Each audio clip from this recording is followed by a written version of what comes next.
On today's edition of the Front Row, we are at Robinson Strings with the proprietor of the store, Charles Olivier. He's been a longtime friend of mine. Charles, it's great to have you on the program today. Welcome to the Front Row. Well, thanks for having me. I appreciate it. Well, Charles, you have one of the most unique stories in our community, and it's all arts related because you do so much. And why don't we just start kind of at the beginning and just make our way through things? I first met you many, many years ago.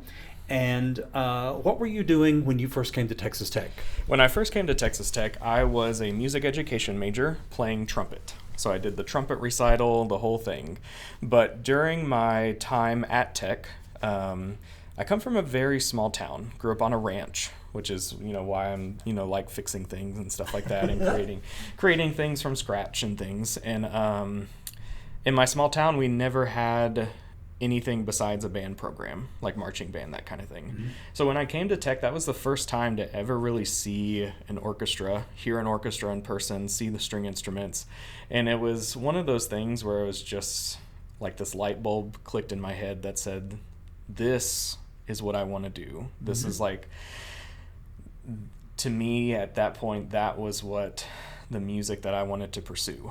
So after my recital, I put my trumpet down and started learning as much as I could about the various string instruments and started switching over from band music education to orchestra music education. Okay.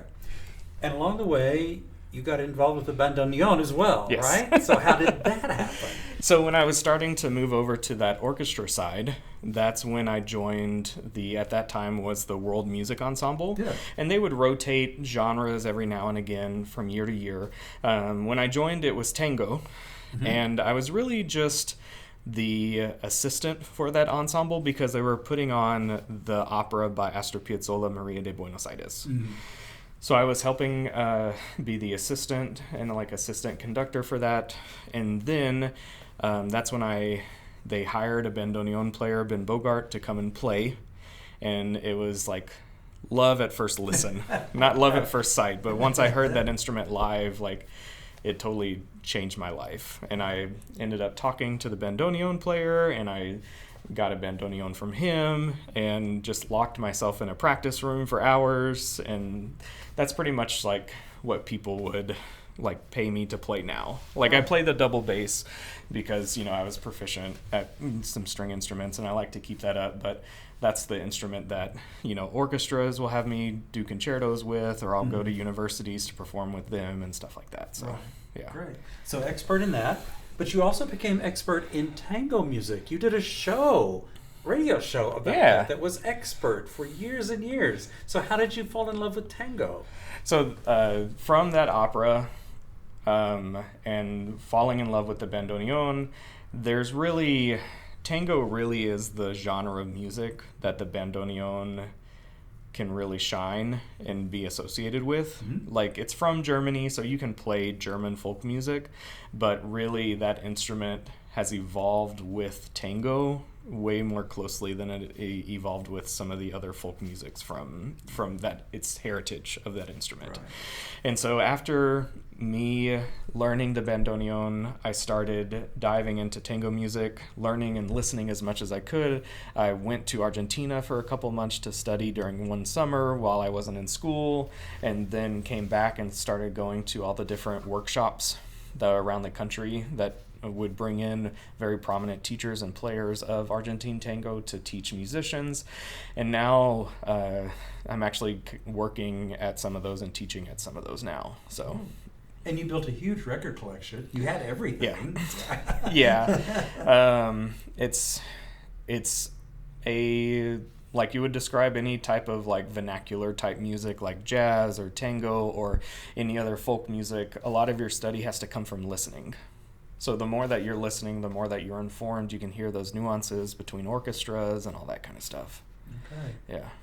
So you're credentialed in brass, band, legacy, you a professional bandoneon player, expert in tango, diving into orchestra. How did you get involved with the double bass?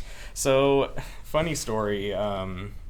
During COVID, So my wife, Catherine Olivier, is the orchestra teacher at Hutch, and during COVID, they were doing the remote teaching, and she had every instrument at the house, and we were stuck inside.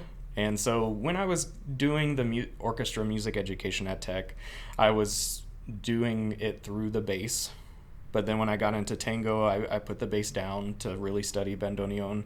But during COVID, we had a lot of time, and I was a very proficient bandoneon player then, so I didn't have to, dedicate as much hours in the day. Yeah. So I just re-picked up the bass and started getting back into it.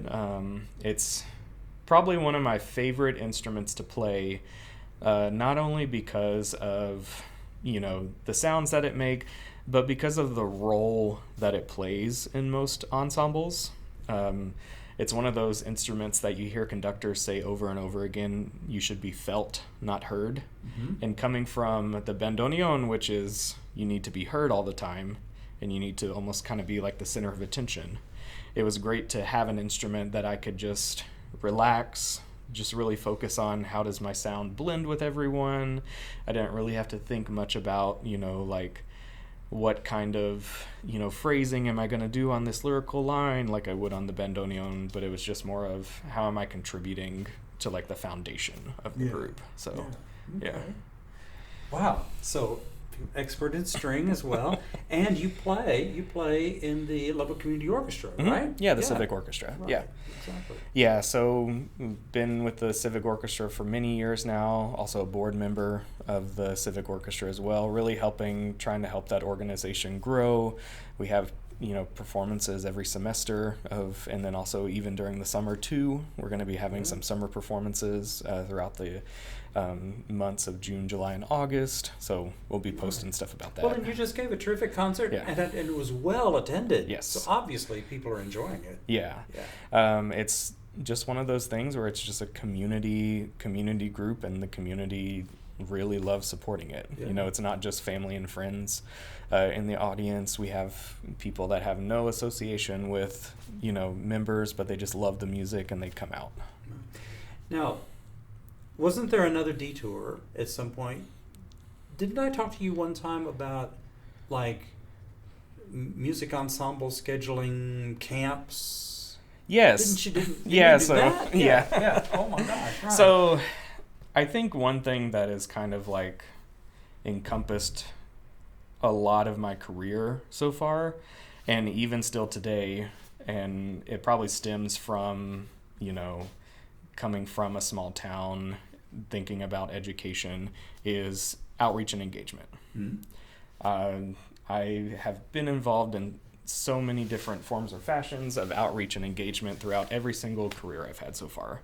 For a while, I was the outreach and engagement coordinator at the School of Music, where I managed the band and orchestra camp, the choir camp, and I was the coordinator during that COVID time, so transitioning those camps to virtual camps to still give those kids opportunities, even though they might be stuck in their house, during that time. We gave them that opportunity to at least keep not only their learning about music and study of whatever instrument or voice they were, but to also start connecting with people when they didn't have a lot of opportunities to make those connections. Yeah. But outreach and engagement, even now that I'm doing the luthier and owner of Robinson Strings, it's a big part of our operation is how can we assist the community? It's all about community outreach and engagement. So, well, and that leads me to your latest endeavor, which is you're now the proprietor of Robinson Strings. How did that opportunity present itself? Yeah, so it also kind of stemmed from the bandoneon.